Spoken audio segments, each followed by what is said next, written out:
Venezuela has just taken a decisive step that fundamentally alters its relationship with the United States by severely restricting oil exports that American refineries have relied on for decades. And this is not a symbolic gesture or a temporary maneuver. It is a calculated strategic decision aimed directly at a system that long assumed Caracas would always bend under pressure. This move strikes at the core of an economic relationship built on extraction, political interference, and the belief that Venezuela had no viable alternatives. What is unfolding behind this decision represents a dramatic inversion of power dynamics that much of Western media continues to downplay or ignore. Yet the consequences are real and immediate. Fuel costs across large portions of the southern United States now face upward pressure. Refinery operations designed specifically for Venezuelan heavy crude are being disrupted, and perhaps most significantly, this decision sends a clear signal to sanctioned nations worldwide that economic warfare is survivable and, under the right conditions, reversible. This is not desperation masquerading as defiance. This is strategy executed at a moment of maximum leverage, and the implications reach far beyond oil barrels and shipping routes. To understand why this moment matters, it is essential to examine how Venezuela became the target of the most aggressive economic pressure campaign the United States has launched in the Western Hemisphere in a generation.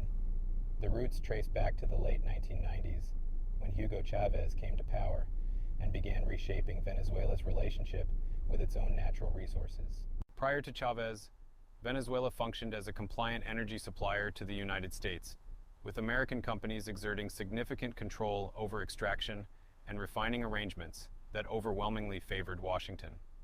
Profits flowed northward, while inequality deepened within Venezuela, particularly in Caracas, and the political elite accepted this arrangement because it preserved their position within a stable but unequal system. That equilibrium shattered when Chavez nationalized the oil industry, redirected revenues into social programs, challenged U.S. influence in regional institutions, and forged alliances with Cuba, Russia, and China. Washington responded predictably, first supporting a coup attempt in 2002, then escalating diplomatic isolation, funding opposition groups, and applying mounting pressure. Yet despite rising tensions, the oil continued to flow. American Gulf Coast refineries remained dependent on Venezuelan heavy crude because they were engineered specifically for it, and switching suppliers was neither simple nor cheap. This mutual dependence kept the relationship functional, even as hostility grew. That balance ended in 2017 with the full onset of the sanctions era, beginning with restrictions on Venezuelan debt, expanding to sanctions against the state oil company PDVSA, and culminating in the freezing of billions of dollars in Venezuelan assets held in American institutions. Subsequent administrations maintained the same strategy with minimal adjustments, operating under the assumption that sustained economic collapse would force regime change or compliance. The sanctions inflicted severe damage, collapsing oil production, triggering hyperinflation, and pushing millions to leave the country, yet the government survived. It adapted by cultivating alternative markets in China and India, rebuilding infrastructure with assistance from Russia and Iran, and patiently waiting for global conditions to shift. For years, Washington assumed Venezuela had no choice but to eventually capitulate, believing isolation from dollar-based systems and Western legitimacy would prove fatal. That assumption proved flawed as the global system began moving toward multipolarity. Sanctions fatigue grew among U.S. allies. Alternative financing emerged through initiatives like China's Belt and Road, and oil prices surged following the war in Ukraine, restoring leverage to resource-rich states. In late 2024, Venezuela announced it would prioritize oil exports to Asia and reduce shipments to the United States by more than 60%, framing the move not as retaliation, but as economic pragmatism. Asian buyers offered better terms, paid in non-dollar currencies, and imposed no political conditions. And within weeks, Venezuelan shipments to Gulf Coast refineries collapsed from roughly 400,000 barrels per day to under 150,000. Refinery operators scrambled for alternatives, turning to Canada or Mexico, only to discover logistical and chemical limitations that prevented a clean substitution. Official statements from Caracas emphasized that Venezuela would no longer accept subordinate treatment while enduring economic warfare, presenting the shift as final rather than negotiable. American officials publicly downplayed the impact, pointing to domestic production and strategic reserves, Yet behind closed doors, industry leaders recognize the seriousness of the disruption. Gulf Coast refineries are not optional infrastructure. They are foundational, and they were built with Venezuelan crude in mind. The timing of this move reflects a convergence of economic calculation, geopolitical opportunity, and domestic necessity. Venezuela now sells to buyers who pay more, demand less, and invest directly in long-term infrastructure. China's investments come with guaranteed demand, India's appetite continues to grow, and these markets do not weaponize trade during political disputes. Domestically, the Venezuelan government needed to demonstrate that resistance yields results, and that sovereignty can be sustained without American approval. Reducing reliance on U.S. markets also removes a major leverage point, making future sanctions less effective and signaling to other pressured nations that decoupling is achievable. Ideologically, the move reinforces Venezuela's long-standing narrative that American dominance is fading and that Latin America can chart an independent course. This decision did not emerge overnight. It is the culmination of a multi-year diversification strategy coordinated with allies who have faced similar pressure. Russian energy advisors, Iranian sanctions expertise, and Chinese financing collectively made the transition viable. The timing coincides with tight global oil markets, constrained supply, depleted U.S. reserves, and ongoing disruptions from geopolitical conflict, amplifying the impact of Venezuela's decision. Across Latin America, similar shifts are unfolding as countries reevaluate their alignment with Washington and pursue alternatives. Mexico asserts energy sovereignty. Brazil deepens trade with China.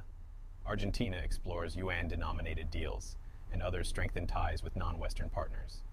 Financially, Venezuela increasingly conducts oil sales in yuan, rupees, and barter arrangements, weakening dollar dominance and reducing the effectiveness of sanctions. Every transaction outside the dollar system chips away at the foundation of American economic coercion. Within the United States, the consequences are tangible, as refinery workers and regional economies face disruptions tied to foreign policy decisions made without regard for downstream effects. From a realist perspective, states act according to interests shaped by power and system structure, and the international system is no longer unipolar. Power has shifted, alternatives exist, and the cost-benefit calculation of defying Washington has changed. Venezuela recognized this shift and acted accordingly, while the United States clung to assumptions that sanctions alone could dictate political outcomes.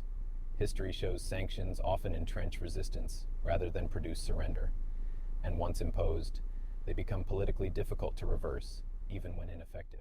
Venezuela endured, adapted, and now operates from a stronger position, while the United States confronts higher energy costs, reduced leverage, and strategic embarrassment.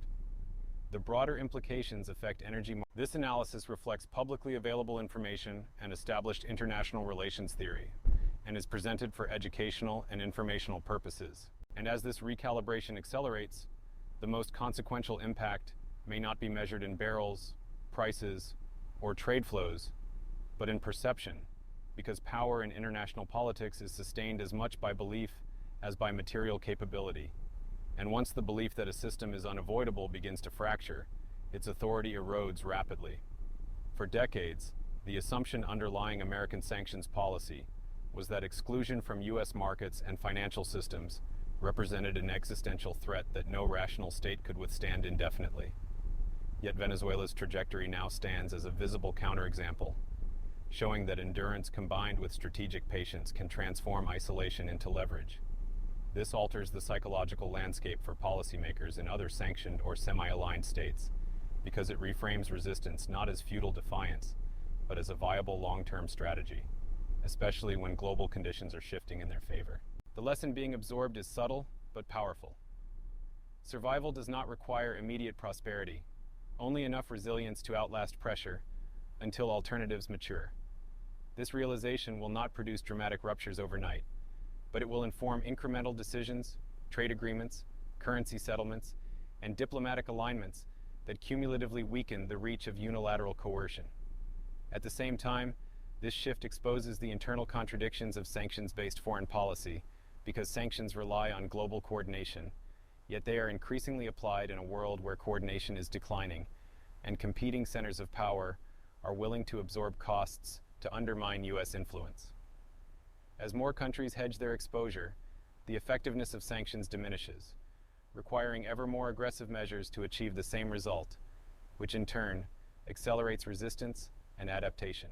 This feedback loop erodes credibility and forces policymakers into a narrowing corridor of options, where escalation risks backlash and restraint signals weakness. Venezuela's move sits squarely within this dynamic, exploiting a moment when American leverage is constrained by domestic economic pressures, global instability, and the political cost of reversing failed strategies. The irony is that the sanctions intended to isolate Venezuela ultimately compelled it to innovate, diversify, and decouple in ways that made it less vulnerable, while the United States remained locked into infrastructure and assumptions shaped by an earlier era of dominance. This asymmetry highlights a broader strategic lag, where policy tools designed for a unipolar world are deployed in a multipolar environment with diminishing returns. As energy markets continue to tighten and geopolitical competition intensifies, resource-rich states will increasingly recognize the value of optionality, maintaining multiple buyers, currencies, and alliances to minimize exposure to any single power. The more this behavior normalizes, the harder it becomes to enforce discipline through exclusion alone. In this context, Venezuela is not an outlier, but an early mover, testing the boundaries of what is possible and revealing the limits of coercion when alternatives exist. The outcome of this experiment will reverberate beyond Latin America, informing calculations in the Middle East, Africa, and Asia, where governments are weighing the risks of alignment against the benefits of autonomy. Whether the United States adapts its approach to this new reality or doubles down on increasingly blunt instruments will shape not only its influence abroad, but its economic stability at home. What is clear is that the era in which compliance could be assumed is ending, replaced by a more fluid and contested landscape where power must be negotiated rather than imposed, and where sovereignty, once constrained by dependency, is reasserted through diversification and strategic timing.